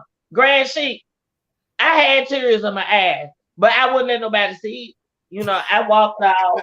You know what I'm saying? Because everybody expect Mo to be hard. You know, even listen. It's comrades that's been on my Facebook for years that I have never met, but actually have a relationship with. Just basically a Facebook relationship. And I might call them on some personal shit. I might hit AJ up. I might hit Babu up or whatever. I might hit Kamani Sadiq up. You know what I'm saying? But never met them in person. And for me to see them in person and see a Tunde, and it was just a whole lot of. I was I ain't gonna lie, I was intimidated by Yakanan. He, you know, I was like, damn, you know, I didn't say too much to him. Yeah, I didn't say too much to him, but I did shake Malik Shabazz hand. You know, it was just and just the fact of being on that ground. Yeah, that's my fault right there. Yeah. So General Talib had his war paint on. That's my fault right there. Did Ali Muhammad and his regime show up? I hope he did, because I was gonna slap the fuck out of him. But he did. I gotta do it. I'm too busy watching the motherfucking open windows and shit, and the motherfucking snipers on the roof and them helicopters and shit. And you know what I'm saying? Because my motherfucking babies was on the ground, man. Fuck Big Shirley, fuck Ali, fuck all this shit. Look, let me tell you something. Man, we was so deep in that motherfucker Grand Sheik, they didn't have enough police for us. You heard? Well, Black, you can't cuss like that. I'm sorry, I'm doing it again. I apologize. But look, they didn't even have enough police for us. You heard? So I wasn't even worried about that. I was just really, you know, I was in the moment, Grand Sheik. I was in the moment. Brother Yakinen looked very. I was in the moment, man. He had that look like he was on the show, like he was like that. Because that's a serious look. Oh, hell yeah. That's him in person. That's him for real, man. That's him for real, man. Grand Sheik, swear to God. I didn't even say no. I just looked at the nigga.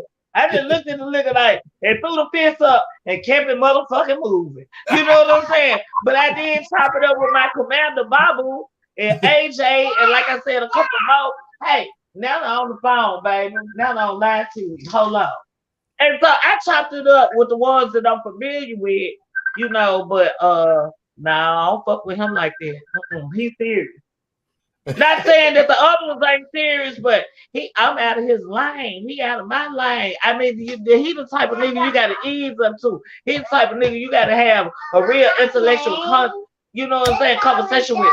Well, I can just Babu gonna kick shit to me, AJ gonna kick shit to me, but that nigga right there on some other shit. Like you can't just approach him like that. You can't approach Malik Zulu Shabazz like that. I was standing there with my hand out. I had to ask Babu, can I shake the nigga hand? Damn. Babu said, sister right here want to meet you. You know what I'm saying? It was some shit like that. It was just overwhelming for me. Oh man. You know, shit, I'm being honest. What you want me to lie about shit? I ain't lying. Hell, Ali kept us away from everybody. And it don't mean that the ones that was in his formation were real fucking revolutionaries, but we ain't never had no what's the word I'm looking for? Hey baby, now they're on the TV. Be quiet. How about my mom? How about my mommy? But that dog ain't bitch up, mama. Hold up, Mo Black. You gotta unmute yourself. Oh my goodness, Mo Black.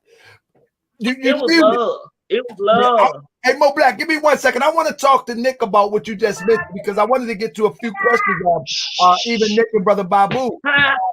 I said I wanted to ask Brother Nick as well as Brother Babu about there was reports of snipers on the roof and you know, teams was actually surveillancing off top of rooftops and all of those things.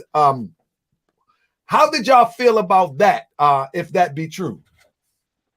So on Friday, this shit sounds like Ebonics on my end. I don't know what the fuck going on.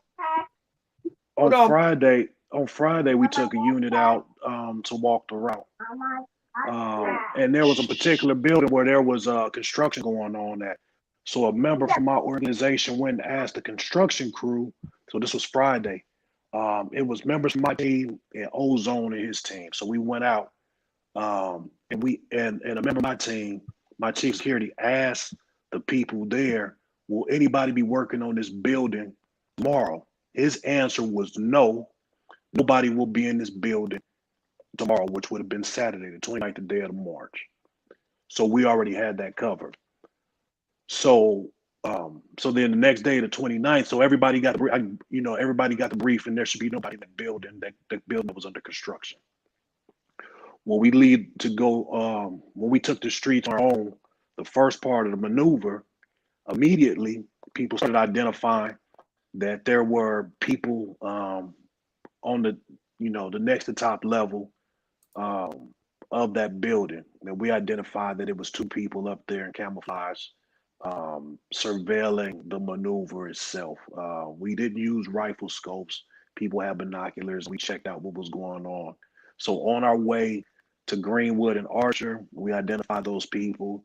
And on the way back, we also identified those same people there on the roof. Also, my chief of security, he also, as we were the unpermitted part of the maneuver, there were two officers staged where these two hills were at in the bushes, and he actually went up there and got behind them. They didn't know he was there, and he ended up finding two other officers in the bushes surveilling us as well. And then there's a lot of parking garages along those routes, and so staged periodically throughout those parking garages, you had agency teams through all those garages as we walked the route to Archer and Greenwood. So, Brother Babu, I know, like you say, you wanted to make sure, and you was making sure everything was secure and safe. I don't want to say too much to that, but how did you feel about a contingency plan? Because I feel it's like you being military, as well as Nick and AJ, y'all being military, y'all would expect something like that. Was y'all prepared for that old sneaky European way of doing business? Even though they know that you're coming there, and you're not coming there for no drama, you're coming there to represent the ancestors. There were also rumors that they was going to stir up some stuff. I don't know if you heard that before. Are you aware of that? And being aware of that, if you were you aware that they were strategically placed all around y'all? Can I respond to that real quick? They always plan to stir things up when we have maneuvers, but they always change their minds once they see our maneuvers and the way we operate and the way we're ready for it. So they always plan to stir up things, but they never. It always backfires on them. They come through and realize they just waste their money and time because it's not going to work. That's all I got to say about that. And Brother Babu, was you aware that there was a word going on that they wanted to stir up and basically taunt and antagonize? Not specifically aware that they wanted to taunt and antagonize us, but here's the thing. Anytime black men go out on a Second Amendment march with those type of numbers, you're going to have the police that are going to take the high ground. Anytime we go out to show our loyalties to our ancestors or anything in those bigger numbers, you're going to have snipers in place. You're going to have the SWAT team waiting on us. We don't get met with the same hospitality as, say, a white militia. And this, for me, this was also training for some of these younger officers who were going to be the leaders of the struggle in the future. I knew they were going to be there. I knew they were going to deploy drones. I knew that they were going to have snipers as overwatch over our formation. And our contingency plan was just this. If you shoot one of us, then we're going to unleash holy hell on this city. That was our contingency plan. If you shoot one of us, then we're going to shoot everything white that's in sight. You heard one of the brothers actually say that. Now, we were not going down to cause any problems. We were going down to be within the bounds of the law. But if you intentionally shoot one of our brothers and sisters, then there are going to be some repercussions for that. So, and as far as them antagonizing us, it was us that intentionally antagonized them when we got to the roadblocks. So when we go out to do these type of things, we can't be worried about the police setups. We have to understand that they're going to be in place. And like the word you use, we have to have a contingency plan on how we planning on dealing with us. So as long as they didn't fire a shot into our formation, as long as they didn't take a life, then they did not have to worry about us retaliating. But had they shot one of us, then it would have been all hell on earth for them because they were outnumbered. They would have needed more than one SWAT team to deal with that number of black men and black women with firearms. So usually when you see those type of numbers, we don't have any drama. And that day we had absolutely no drama. Excellent, excellent. So speaking of drama, I just want to address this, brother, because I do honor you. Come on with it. Come on with it, brother. We already know what it is. Come on. I do honor you and for the work that you do. And when you do good work, I think when your name should not be drugged through the mud. Big Shirley that everybody knows on the channel, I call her Big Shirley, Kystal Muhammad, made some inflammatory statements. First, she said she's going to shut the march down. Then which was, we know that's impossible, but she said she's going to shut the march down. Then she said that you threatened her, that the whole Black Power gun community is against women and misogynistic. I mean, she went on and on and on. I mean, she made some crazy remarks that you threatened her, that Talib threatened her. And so I just wanted you to have an opportunity to address. I wanted to give you the opportunity to address that so we can clear the air. As I told Brother Talib, her 5 or 6 views and all that, it really don't mean nothing. But in time, you doing good work. You don't need to be answering to this later. You got too much work to be doing on the ground. And so we got over almost 300 people in this chat now, and you can respond to it in the way that you like to. But let's get to the first one. Are you misogynistic? I have to go and get a dictionary and tell you if I am or not, brother, just to be honest with you. You know what I mean? So I have no clue. I can figure it out if you use it in a sentence. How about that? that you hate women. You have some type of hate or disdain. Oh man, hell no. Kystal made that shit up. I'm gonna use her name. Kystal Muhammad made that shit up. I can't be misogynistic because I used to lay in the bed with her fat ass. I'm just gonna go ahead and put that out there. You know, so I wasn't misogynistic when I was knocking her down. I wasn't misogynistic when I was knocking her down. But here's the thing, man. We're doing the work of the counterintelligence program.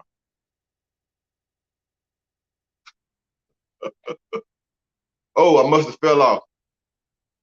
What happened, brother? You all right. You all right. I got to let the people hear what you got to say. I'm dramatic a little bit. Okay. Here's the thing, man. We're doing the work of the counterintelligence program. Us going back and forth with Kystal is going to wind up getting somebody killed in one of these organizations, because we got the feds who are using this, and if one of us gets killed, it's going to be because they're using this as an example. So even though we might not be part of it, we're going to get the blame for it. So it's time for us to get off social media with all the back and forth and, you know, all the this person threatened me and that person threatened me. I've never threatened Kystal Muhammad. Never threatened her. She has always been a good friend to me, and I actually tried to help her when it came to this march. I tried to bring it up to the comrades for her to actually have a spot to talk and for her comrades to join the march. But when I told her that she could speak on the third day, she was not pleased with that. And she said that we were being sexist by putting her on the third day. And I'm gonna finish by this. She called every one of us an agent. She called every one of us a provocateur. Now, how do you call these people agents and provocateurs and turn around and want to be part of their event? What did she think the answer was going to be from the comrades when she asked to be part of the event after you called us agents and you called us provocateurs? So that's why they didn't want her in the formation. Nobody want to keep enabling Kystal to keep joining these formations and keep being part of the Black Power movement when you're basically dubbing us provocateurs and agents. Don't nobody play in this fucking, we don't play like that, man. You could get somebody killed in this movement. We see it happen all the time. We've seen it happen with the Panthers and the US movement, with John Huggins and Bungie Carter, man. We've got history to show us that this will happen. So I'm not gonna play with Kystal back and forth about slandering her and slandering me. I don't give a damn about her. She is not important as far as the Black Power movement is. I don't give a damn about her formation. If you're gonna do the work, just do the work and quit throwing everybody up under the damn bus. So that's where I'm at with that. Do you think, real quick, brother, before I bring the brothers and the sister back in, do you think, because you was one of the first one that she slid across my radar, well, this is an agent, I'm like, I don't know this, brother. What are you talking about? Do you think she's bitter? Because you just said that you used to lay in the bed with her, quote unquote. Is it something? Yeah, I used to knock her down. I used to knock her down. Yeah, I used to knock her down. Listen, man. At the end of the day, I'm a man. Yeah. She was about 40, 50 pounds lighter though. Let me bring everybody else in. I ain't gonna say nothing else, Babu. I appreciate it. You know, I really want to dig in this one, right? But so let me just clear this up before I bring everybody else in.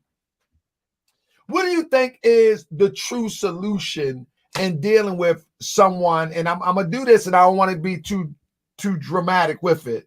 To deal with someone like Kystal Muhammad, and what I mean deal with her, it looks like all the teams are coming together. Mm-hmm. All the teams are coming together.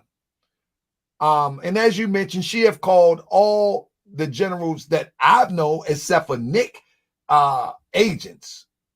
Well, that's because she doesn't know Nick. Let her be around a little longer. Is that because Nick doing we call it turtle degrees in Moorish science. He worked turtle degrees. He getting work done at a smooth pace.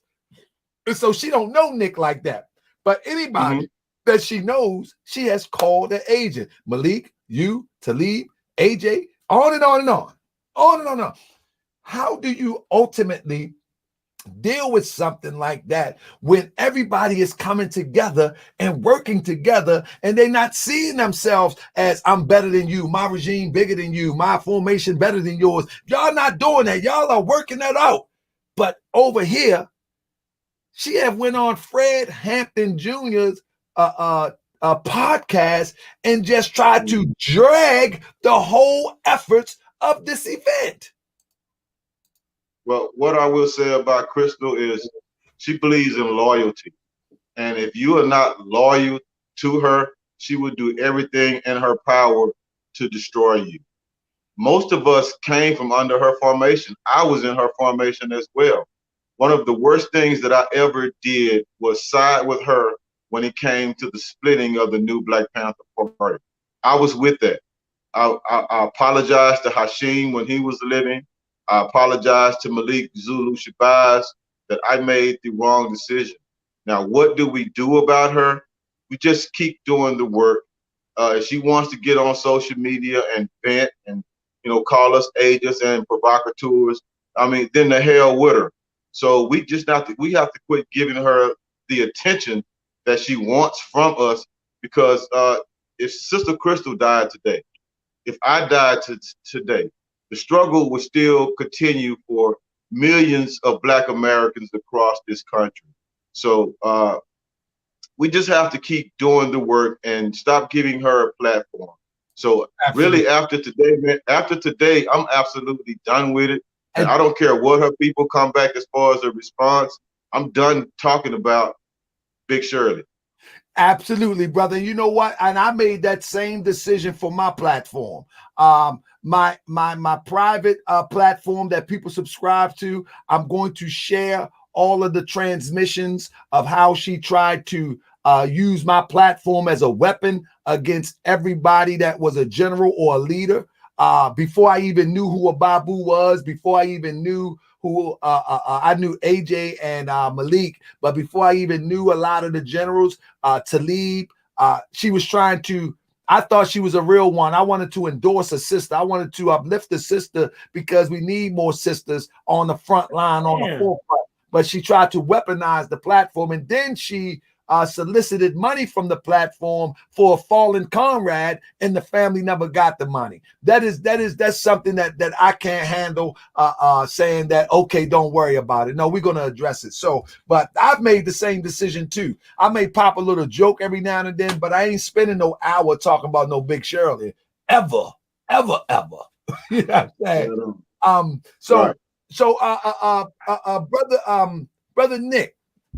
Brother Nick, do you have a projection when the next coming together may be, or you're still working on it? Just so we can inform the people, because I think this should be something that should be bigger and bigger and bigger every time it's done. Yes. So right now we're looking to go to Natchez, Mississippi, the first week in January, which is the Devil's Punch Bowl. So for people who don't know about the Devil's Punch Bowl, as slaves began getting free, a lot of them were, as they were leaving the plantations, they didn't have anywhere to go. I mean, that was their home. They didn't have anywhere to go. So as they were leaving the plantations, they ended up in a place called Natchez, Mississippi, which is the east bank of the Mississippi River, right across from Louisiana. And the white people in the town, to include the Union troops. Now we keep talking about how they want to spin this narrative that the Union troops took care of the slaves or they were free. That wasn't the case here. They basically put the freed slaves in concentration camps, internment camps.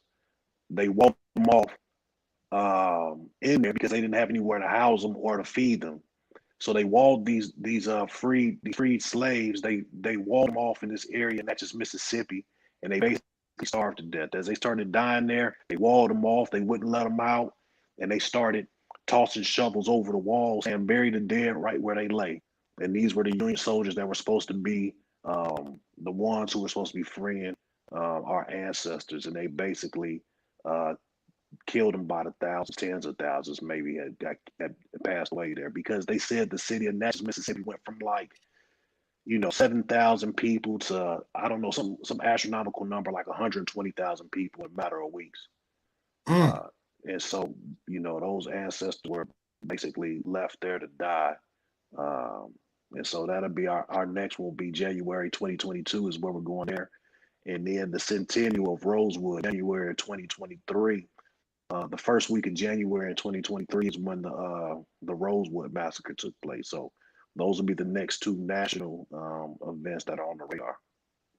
Yeah, looking forward to it, and I want to be instrumental in helping to promote that, so to get the word out to the people, so we can all get there. Because I think that every event should get bigger and bigger and bigger. Because our energy, I'm stuck on the ideal that we're energy beings, and our energies in there can captivate the presence of the oppressor. You know what I'm saying? We could smother the oppressive energy there by our energy co-joining with the ancestors' energy who was lost their physical form right there.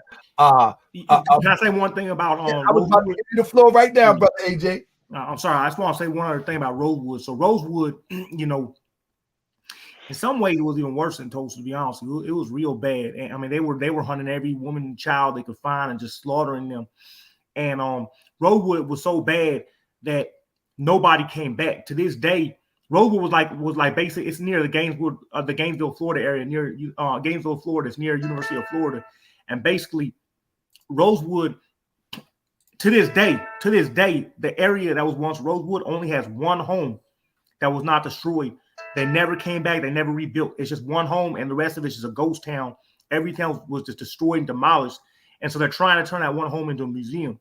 So it's something to know about Rosewood, but it was bad. Like they just slaughtered everybody in mass graves and folk. It was so bad that to this day nobody ever came back to that town. So that's just something important to know about Rosewood. And again, January 2023 will be the 100-year anniversary of the Rosewood massacre. Indeed. So Mo Black, anything you want to add to the conversation that we are having tonight, sis? The floor is yours, sis. And then I'll let the generals take us out. Every time I say something, you say I'm cussing too much.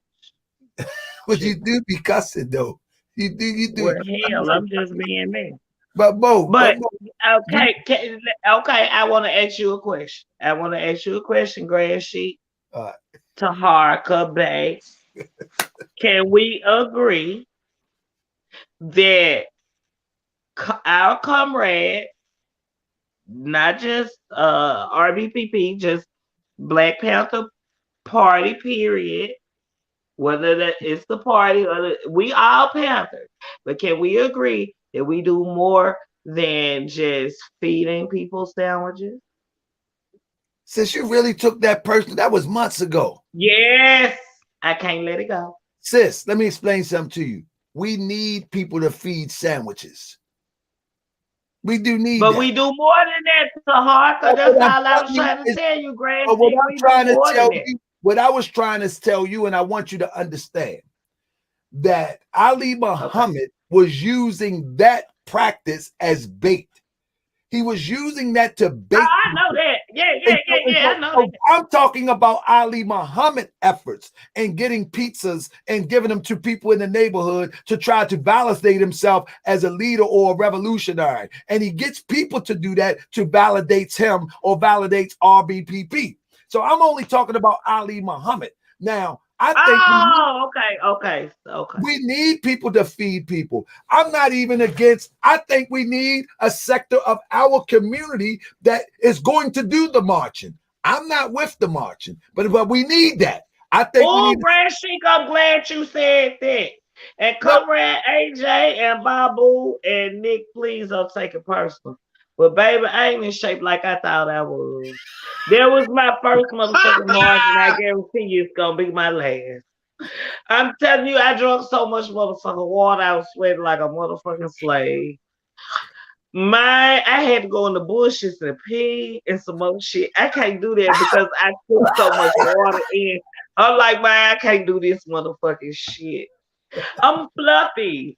I can't do that. I need to stick to what I do, which is helping sisters with domestic violence. When the nigga going upside their head, I need to come up in that motherfucker with the pistol and tell them, cut this motherfucking broad loose. We ain't finna do that today. And I need to keep feeding these children these motherfucking sandwiches and shit.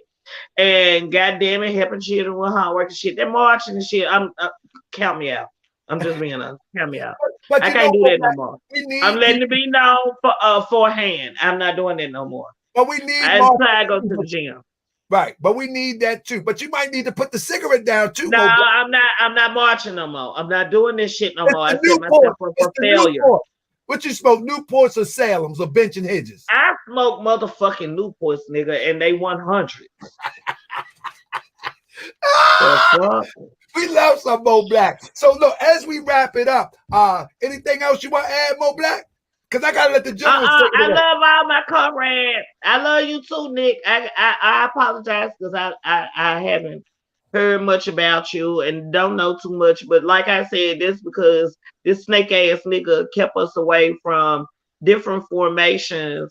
And it's a lot of us out here that actually got potential to do the work, that want to do the work, but didn't have the leadership or the what's the word I'm looking for? Cause I ain't gonna say guidance. What's the fucking word I'm looking for? Training.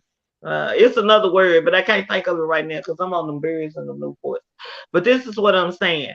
Don't count us out because it's motherfuckers like me that actually will do the work and actually do the work, but want to take it to a different level, but don't know how and need that leadership.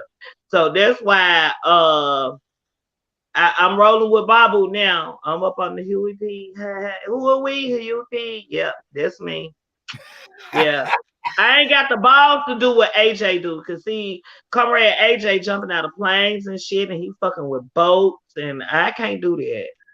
So I'm gonna stick to what I can do, what I know I can do. I ain't gonna put myself out there and try to take it that extra yard, cause I know I'm not gonna do this shit. I don't want to get out there and get stuck and somebody get fucked up and shit, and me too. So I'm just gonna do what I do, up under the leadership of Commander Babu, and yeah, that's it. Well, General Babu made it quite clear he won't be doing yoga, but he will be jumping out of planes soon. God damn, I want to do yoga, but my old ass can't flex like I used to. I got to get back in the gym, man. Hey, I don't blame Babu. I wouldn't get in no plane neither. Hey, comrade, that's your forte. That's your shit right there. Them boats and them planes and shit. Keep doing what you're doing. I love what you're doing now, brother. Don't get me wrong. That's some brave ass shit right there. You know what I'm saying? I ain't that goddamn brave. Man, I want to get a special shout out to King T, and I want all the smoke in the building. I'm glad to see y'all up in the building tonight. King T, and I want all the smoke in the chat tonight. That's right. We can put. Listen, if the gun community can put their differences aside and come together and do the things necessary for our people, why can't a podcast have a difference of opinion, put their things aside, and come together for good information to deliver to our people? So salute to King T, and I want all the smoke. Ain't that something? Ain't that something? Nick Bezzel, bring everybody together. That's love. Nick Bezzel, that's what it's about. Together. Nick Bezzel, the unifier. So no, for real, Nick is the unifier. Listen, now you know, as long as we've been doing these shows, since we went back and forth, I want all the smoke and King T, we haven't seen them. And now they in the chat. And so you got to salute that. And they commenting. They're not watching in the shadows. You got to salute that because we got a difference of opinion. I ain't got no problem with King T or I want our smoke. I ain't got no problem with the brother.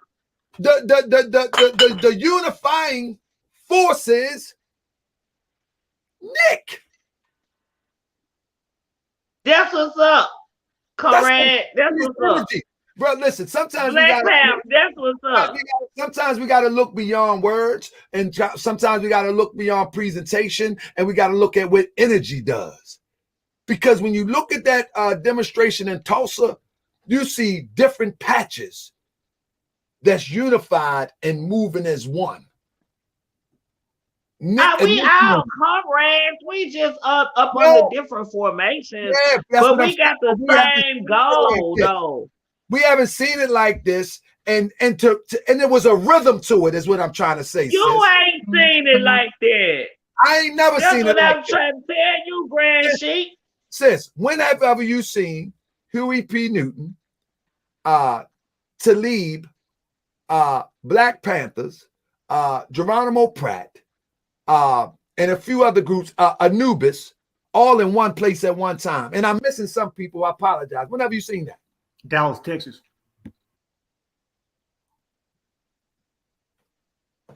Well, I ain't never see that, and I've been researching this for a minute.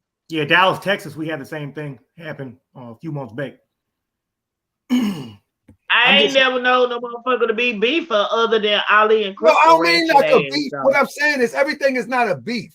What I'm saying is, Nick, we have to give our brother. Tell me what you saying. Break it down. We have to give our brother his honor when it's due. He was instrumental. Yeah. I ain't taking nothing from him. I ain't taking nothing from him. That's what I'm representing. I don't want. I know he probably getting tired of me saying, but it don't matter to me. I'm taught in the Moorish Science Temple of America, and I believe and I have faith and confidence in that we give honor where honor is due. And you don't wait until the days are gone and lost and say, man, remember Nick did this? No, I'm going to praise my brother efforts right here, right now, just like I will you, AJ, Babu, and all those who are instrumental in this fight. As you should. But then the frauds, yeah. but if I'm going to go hard on the frauds, then I must go hard in support of the real too. Now, that's all I'm saying. Dig that, man. You supposed to. That's what you supposed to, man. So let me talk, Grand Sheik. Let me have my brother AJ. Let me have my brother AJ close us out with some departing words, and then Babu, and then brother Nick. All right? Yeah. I'm at this motherfucker. Yeah. Black Power comrade. Black Power comrade. Salute Mo Black. It's my homie right there. I want to give a shout out to everybody. Sisters of the Underground. A lot of folks don't know about them, but they're they're kind of basically set up there, and that's somebody you should talk with. But they basically set up their unit, kind of like the Underground Railroad. So they're going out there and helping, rescuing women and children who are kidnapping and things like sex trafficking. They actually help provide us with the intel, along with Anubis of the girl you were talking about, Maddie, that we had rescued. I want to give a shout out, of course, to General Babu and General Kamani, my two leaders, both ex-military. Of course, General Nick Bezzel, who've been helping put all this together, along with General Babu, General Amun with Anubis, General Talib, that's my folk right there. Me and him went through the same shit together back in the NBPP back in the days, and I love that brother to death. He's very solid. He one thing I love about General Talib, I'll put this out there, he don't care how long he known you or what. Like, if he find out you're a rat, that's it. You cannot come around him. You know what I'm saying? They still fake as long as they associate with Big Shirley, but we will feed them. Well, they ain't talking about you. They're not talking about y'all. Yeah, I'm about to say I ain't spoke to her in 3 years. But anyway, yeah. So everybody on General Malik Sulu Shabazz, Lady Freedom, General Lady Freedom, General Yakanan. I don't have the flyer in front of me, but it's a lot of soldiers.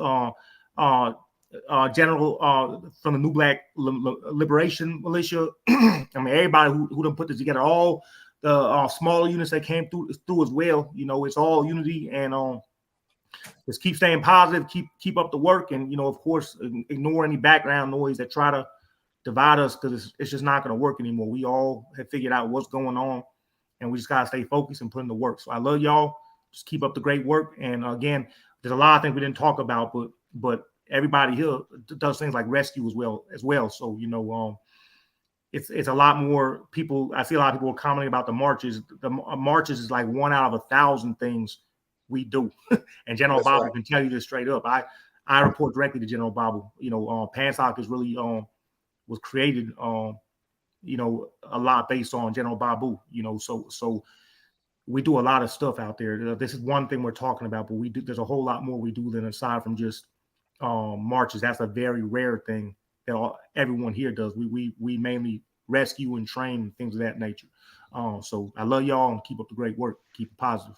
Salute. So brother Babu. Yes, sir. Brother, do you have any departing words, any encouraging words, anything that you may have missed that you want to share with us? Yeah, man. I wanted to come on the show because a lot of people thought the Black Power movement was a failure. A lot of people were turned off by the movement. Yeah. So I think one of the most important things that we show people today, that you have organizations out there that are still organizing and that are still doing the work. So because you run across one or two individual formations who may not be doing the right thing, don't put off the whole Black Power movement. And don't let one or two individuals come and disrupt you from joining these organizations and for being part of a collective and doing the work. So that's one of the reasons that I wanted to come on today, to let the people know the Black Power movement is in full effect. And we're looking for new leaders. There's always going to be new leaders. So don't let these old has-been ass leaders come between us and divide us. Yeah, come between us and divide us, because we need you. This movement includes everybody. It's just not about one organization. It's not about one formation. It's about us as Black men and women as a collective, and it's about all of our plight. So again, I just wanted to show the people that we are not divided, and the whole Black Power community itself is not messy. So that's it, man. Thank you for having me on the show. Yeah, I appreciate you. I appreciate you, my brother. And my brother Nick, I know I've been saluting you, saying bigging up and but I just had to do it, my brother. But I want you to have the final words before we close out, brother. Yeah, I appreciate it. I'm gonna leave with two things. First one is, there's no such thing as a bad soldier. There's only bad leadership. I'm gonna say that again. There's no such thing as a bad soldier. There's only bad leadership. I'm gonna let people think about that. The second thing I'm gonna say, if you're not part of a self-defense unit, join one. If you're not part of a self-defense unit and you aren't able to join one, support one. Join UEP, join Pansai, join Anubis, join Black Shield Militia, join Black Justice Society, join Brotherhood, join Geronimo. Join these units out here. I can just keep going on and on. But find one that fits what you're trying to do, all right? And join them. Even though we're all the same and we all have each other's backs, there's always small nuances to each individual unit. So find what you want to do and join one of those units. If you want to jump out of airplanes, you want to be a halo jumper, go join Brother AJ and learn to do that. You know what I mean? If you want to learn from the best, I call him the godfather of the Black self-defense movement, General Babu. You want to be a top tier trainer, go learn from him. You know what I mean? You want to get into trying to change laws and work for our people, join Geronimo. You know what I mean? We all have special nuances, but when we all come together, we're a powerful force together, extremely powerful. So that's what I want to leave people before we get out of here. Bro, I appreciate that, and I'm gonna drop the mic with that. Thank y'all, and we will do this again, because I do believe I always got to throw some Moorish vernacular in there, that we must use the hammer. When you bang on a nail and you put in the wood, you must make it a part of the wood, and that's what the truth does. We must continue to pound it and pound it and pound it until it's every part of the psyche of our people. We can give drama some play, we can give foolishness some play, music some play, but ain't nothing like giving that truth the play and the truth that we display here tonight. So I appreciate y'all, family. So I salute, and we're gonna do this again. Y'all have my information. Anytime that you need to report something, anytime that you need to advertise something that you want the public to know, this is I'm the People's Grand Sheik, so this is the People Network. All I request is those that, as y'all displayed tonight, just be real and and be ready to answer up if someone inquire, just as Babu did tonight. Babu answered up and said, listen, we not with that. I'm not with that. And matter of fact, I'm going to answer this and I ain't saying no more else about it. That's how real people do. And that's how I want our channel to be. Just be real. So I thank you, family. Peace and love. Salute. So Mo Black. I love you, Mo Black. What's up, Grand Sheik? I'm going to see you this week, all right? On Moorish World TV. I'm going to help you start a podcast, all right? Okay. Copy that. Black Power. AJ, Nick, Commander Babu, Black Power. Peace and love, sis. So peace to everybody, family. As we close out tonight, family, I want to just say one more time, family, if you're interested in the information that I have done crazy research on, I'm asking you to go and subscribe to my new platform. My new platform will be giving you information that you have yet to be privy to. This information, such as this, is one of the top commanders from NFAC has left NFAC. And leaving NFAC, he didn't come to me. He didn't seek me out. He didn't want any attention. So happen is I came upon the correspondences of something. Just what was that? I might be growing long hair. Something felt like something was on me. But I came across the correspondence with him and Grandmaster Jay. Many are not privy to it. And on my platform, I release it.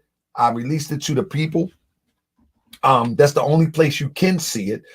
There's other information that I will be releasing on that platform. The platform is $10 a month because it does take finance to uplift the nation. And again, if Brother Nick or Babu or any of the real ones are doing something, I want to be able to say this donation is from Moorish World TV. And those who donate to Moorish World TV or those who support the Moorish World TV platforms, you're going to be instrumental in the uplifting efforts as we begin to build the Alliance for Political Accountability, as we begin to address some of the things that those sisters suffered under Ali Muhammad before the summer is out. Those are what the finances are going to. It's not going for me to have a big body Benz. I ain't interested in none of that. I'm interested in doing work for my people on the ground and reporting to my people right here on Moorish World TV. So with that being said, family, if you are able to subscribe to the channel, as again, it's $10 a month. If you are not able to, you can email me at tahakabay@yahoo.com. And yahoo.com or gmail.com. And if you have been a supporter of Moorish World TV, I will consider giving you, a free pass to view the content that no one will be able to see by just coming to Moorish World TV. You'll be able to see some of the content. And many people in this chat right now have already subscribed. And some of this information is really touching too. You get to see a new world of research. You get to see behind the scenes of stuff that won't hit here. And I'm going to be trying to upload at least 3 videos a week. I'm going to be uploading research. I have a lot of stuff coming, family. A lot of stuff coming. A lot of new stuff and a lot of stuff that I researched that I wasn't able to put out for whatever reason. But this is the one here. This is the one. And that was released on yesterday. All new information. It was released yesterday. So if you subscribe to the platform, there is a king's crown. For example, you're going to see a king's crown. If you press the crown, it'll take you to, the crown will be the highlights. It'll take you to, hold up. It'll take you to all the highlights. And those highlights is where my videos will be. And so I'm going to make sure that every time I post a video, I'm going to highlight it. So anybody who subscribed to that, all you have to, you don't have to scroll. Just press the clown, the clown. Just press the crown and all the highlighted videos will come up. In the next few days, I'm going to be uploading some really, really good stuff. And I don't think you want to miss it. So I appreciate all your support. And I'm going to take you out with this right here, family. Peace and love. Continue to support because we're going to do it like it needs to be done. You follow me? I'm cool with it. Let it fly. And the reason why is because in his leadership in that moment, when I let him know, like, look, you compromise all the anonymity that I got policies in place for. Like, nobody knows they know who I am, but if you look at my social media and stuff like that, I mean, there's no sign, nothing, you know. It's good. And I have a huge chapter, and the reason why we're successful is because we operate with those principles of anonymity and just being.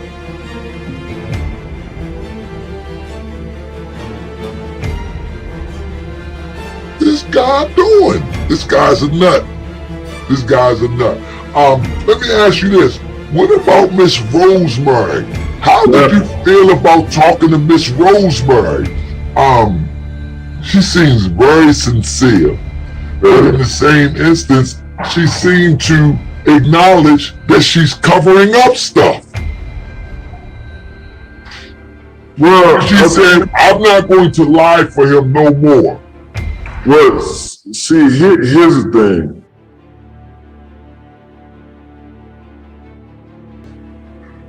All right. What is your intended goal? But hold on, wait a minute. For the audio and the video, because you already know. Once it goes out, we know.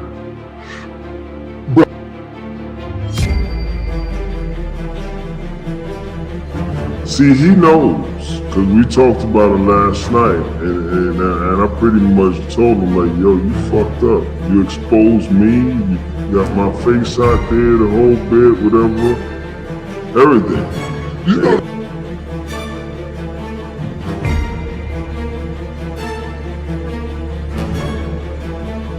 I don't know how you gonna fix it. I know a way you can, but I just don't see you do it. You would rather say, fuck it, fuck them, going overseas, start there, fuck the US, because in order to do what is necessary to bring about repair, you would have to be reduced. And you're not gonna do that.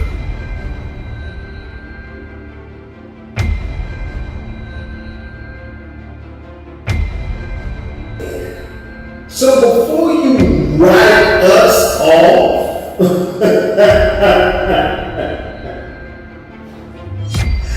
you better wake up and right your wrongs. Are you kidding me? You banking on some shit overseas? You banking on some green cards? Nigga, are you fucking kidding me? This shit is right here. Ain't none of them coming. Those weaponless individuals can't do shit for you here. So before you get so... And stop appointing people to leadership when you know they're underdeveloped. Come on now.